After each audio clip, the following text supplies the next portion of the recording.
Mi nombre es Dulce Medina de Padilla y vengo a hablar sobre Epístola 1. ¿Qué es una epístola?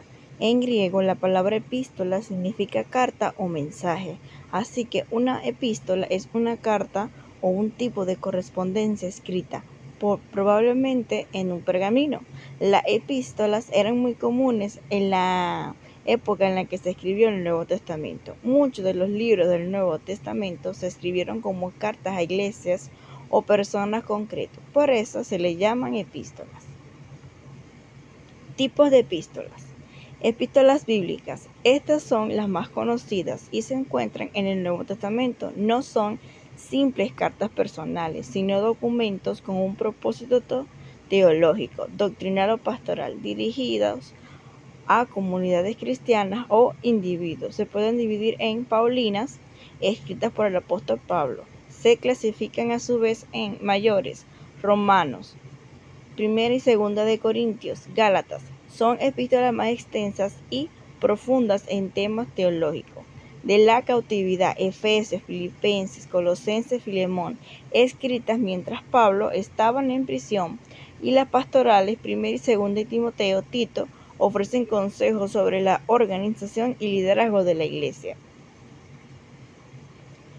Epístolas literarias. Estas son cartas que, aunque a menudo se dirigen a un destinatario específico, tienen un valor literario y a veces filosófico. Su objetivo no es solo la comunicación, sino la expresión artística o la expresión de ideas filosóficas utilizadas por pensadores como Séneca en sus cartas a Lucilio para discutir temas de moralidad, ética y filosofía estoica. Didácticas. Se usaban para enseñar o instruir sobre un tema particular, ya sea en forma de poesía o prosa. El poeta romano Horacio, por ejemplo, escribió epístolas en verso. Epístolas históricas y políticas. Aunque no siempre se les llama epístolas, muchas cartas de figuras históricas se consideran parte de este género por una formalidad e importancia. Estas cartas ofrecen un registro directo de eventos y decisiones políticas. Cartas de Cicerón. Sus cartas a su amigo Ático y a otros contemporáneos son una valiosa fuente de información sobre la política y la vida social de la antigua Roma. Documentos papales. Algunas cartas y encíclicas de los papas, como la encíclica papal Rerum Novarum, son epístolas que abordan temas sociales y teológicos con un impacto global. Características. Intención didáctica. Su objetivo principal es enseñar, aconsejar, exhortar o corregir a los receptores.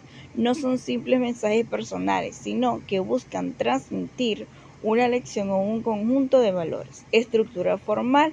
Generalmente siguen un formato claro. Comienzan con una salutación, quién envía y a quién, un cuerpo del mensaje donde se desarrolla el tema y una despedida final. Lenguaje elevado. Suelen emplear un lenguaje más formal y elaborado que el de la carta personal. A menudo utilizan figuras retóricas y un estilo que busca persuadir a los lectores. Audiencia colectiva. Aunque tienen un remitente individual, se dirigen a una comunidad, iglesia o grupo de personas, no a un único individuo. Por esta razón, su contenido suele ser relevante para un público más amplio. Partes de una epístola. Saludo o encabezado. Remitente. Se identifica al autor o autores de la carta. Destinatario. Se nombra la comunidad o persona a la que va dirigida. Salutación. Una fórmula de cortesía o bendición inicial como gracia y paz a vosotros. 2. Introducción. Acción de gracias o bendición. El autor expresa su agradecimiento a Dios por el destinatario, lo que a menudo sirve para instruir los temas principales que se abordan en la carta. Oración. Una breve oración por el bienestar o la fe de los receptores. Cuerpo del mensaje. Esta es la parte más extensa y central de la epístola, donde se desarrolla el contenido principal. Se puede dividir en parte doctrinal o teórica. Se exponen las ideas, principios o enseñanzas que el autor desea transmitir. En las epístolas bíblicas, esta sección se enfoca en la teología y la doctrina. parte de exhortación o paréntesis. En esta sección, el autor exhorta a los lectores a aplicar las enseñanzas de la primera parte de su vida práctica. Es una sección de consejos morales, éticos y prácticos. 4. Conclusión o despedida. Saludos finales. El autor envía saludos de parte de sus acompañantes o de sí mismo a personas o grupos específicos. Bendición final. Una última bendición o deseo de paz para los destinatarios. Firma. La firma del autor para autenticar la carta. Mencione y explique sus elementos poéticos. Voz y tono. La epístola poética tiene un yo poético, la voz del escritor, que se dirige directamente a tu poético, el destinatario. El tono es crucial y puede variar enormemente, desde un tono íntimo y confesional hasta uno didáctico, satírico o lamento. Esta relación de voz crea una intimidad que es fundamental para el género. Métrica y verso. Aunque no todas las epístolas poéticas usan una métrica estricta, muchos lo hacen. La elección de la métrica conoce como el indicasílabo en la poesía clásica española o el uso de versos libres influye directamente en el ritmo y la musicalidad del texto. La rima también es un elemento común que organiza los versos y puede enfatizar ciertas ideas o crear una sensación de cadencia. Recursos literarios. El uso de metáforas, símiles, personificaciones e hipérboles es lo que eleva la epístola de una simple carta o una obra de arte literaria. Estos recursos permiten al autor expresar ideas complejas o sentimientos de una manera más vivida, evocadora. Por ejemplo, en lugar de decir extraño a mi amigo, un poeta podría usar una metáfora para describir el ocio de su ausencia. Temas y simbolismos. A menudo la epístola poética aborda temas universales como el amor, la amistad, la soledad, la moralidad y la reflexión filosófica. El poeta utiliza símbolos para representar a estos temas de manera más profunda. Por ejemplo, el viaje puede simbolizar la vida o una estación del año puede representar un estado de ánimo. Estructura y formato. Aunque la estructura de una epístola puede ser flexible, típicamente influye una salutación, a menudo poética y no formal, el cuerpo de la carta donde se desarrolla el tema principal y una despedida que puede ser una conclusión o un deseo para el receptor. Este formato de la carta le da un marco que el poeta utiliza para organizar sus ideas de una manera particular. Estructura de una epístola. Saludo. En Romanos capítulo 1, de versículo 1 al 7, podemos ver que Pablo se presenta como siervo de Jesucristo y se dirige a la iglesia de Dios que está en Roma, deseándoles gracia y paz. Y en la introducción, en Romanos capítulo 1, versículo del 8 al 17, agradece a Dios por la fe de los creyentes en Roma y expresa sus deseos de visitarles. En el versículo 16 establece el tema central de la carta, porque no me avergüenzo del Evangelio, porque es poder de Dios para salvación a todo el que cree. Cuerpo doctrinal. En el mismo Romanos capítulo 1, versículo 18 y en el capítulo 11, versículo 36, esta es la sección más larga y compleja. Pablo argumenta que tanto judíos como gentiles están bajo el pecado y necesitan la salvación que viene a través de la fe en Jesucristo. Aquí desarrolla conceptos clave como la justificación por la fe, la santificación y el papel de Israel en el plan de Dios. En Romanos capítulo 12, versículo 1 y hasta el capítulo 15, versículo 13, vemos un cuerpo de exhortación. Pablo pasa de la teoría a la práctica, exhorta a los creyentes a vivir una vida transformada, ofreciendo sus cuerpos como sacrificio vivo. Les da consejos prácticos sobre cómo relacionarse entre ellos, ser obedientes a las autoridades y vivir en armonía. En Romanos capítulo 15, versículo 14 hasta el capítulo 16, versículo 27, vemos la conclusión y los saludos finales. Pablo explica sus planes de viaje y envía saludos personales a varios creyentes en Roma. La carta concluye con una doxología, una alabanza a Dios, que resume la gloria del Evangelio. ¿Cómo debe explicarse teológicamente una epístola?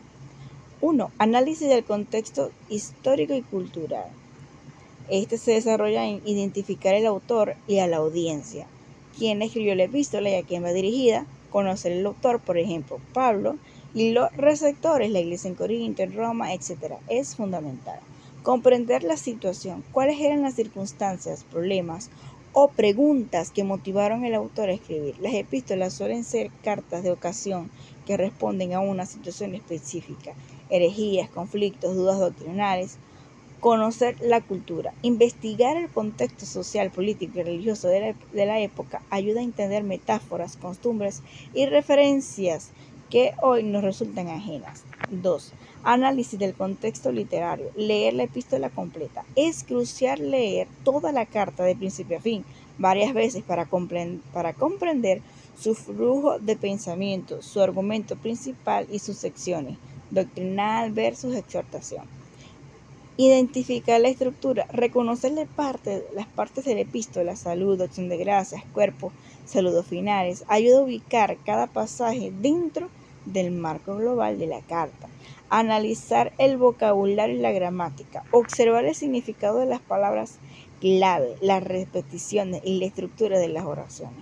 El uso de conjugaciones como por tanto o así que a menudo marca la transición de la doctrina de la aplicación en la práctica. 3. Análisis teológico. Identificar el argumento central. Determinar cuál es el tema principal o la idea que el autor está defendiendo. Por ejemplo, en Romanos, el tema de la justificación por la fe de Jesucristo. Conectar con el resto de la Biblia. Comparar la enseñanza de la epístola con otros pasajes bíblicos, lo que conoce como pasajes paralelos. Esto asegura que la interpretación no sea aislada, sino que esté en armonía con toda la revelación divina. Extraer los principios teológicos. Una vez que se ha comprendido el significado original, se extraen los principios atemporales y universales que el autor quería transmitir. Por ejemplo, el principio de la gracia de Dios, la necesidad de la fe, la santidad personal, etc. 5. Diferencia entre una carta y una epístola. 1. Audiencia. Una carta generalmente se dirige a un destinatario privado y específico, como un amigo, familiar o colega. Por el contrario, una epístola está diseñada para una audiencia más amplia, pública y colectiva, como una comunidad, iglesia o un grupo filósofo. Su contenido está destinado a ser compartido y leído por muchos. 2.